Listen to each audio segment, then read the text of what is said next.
మనం ఎప్పుడూ తిరుమలకు వెళ్తూ ఉంటాం, కానీ ఈసారి తిరుమలకు వెళ్లేటప్పుడు ఈ 3 విషయాలను గుర్తుంచుకోండి. 1. తిరుమల కొండపై చెప్పులు వేసుకుని తిరగకూడదు. ఎందుకంటే తులసి ఇచ్చిన శాపం వల్ల విష్ణుమూర్తి శాలిగ్రామ శిలగా మారాడు. తిరుమల కొండ కూడా అలాంటి శాలిగ్రామ శిల లాంటిదే. అందువల్ల తిరుమలపై చెప్పులు ధరించి తిరగకూడదు. 2. తిరుమల చాలా పవిత్రమైన స్థలం. కొత్తగా పెళ్లైన దంపతులు 6 నెలల పాటు తిరుమలకు వెళ్లకూడదు. ఎందుకంటే తిరుమలకు వెళ్లే వారికి ఆ గోవిందుడి మీద భక్తి తప్ప ఇంకేమీ మనసులో ఉండకూడదు.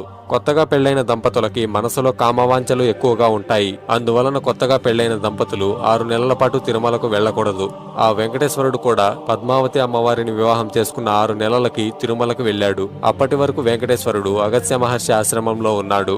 3.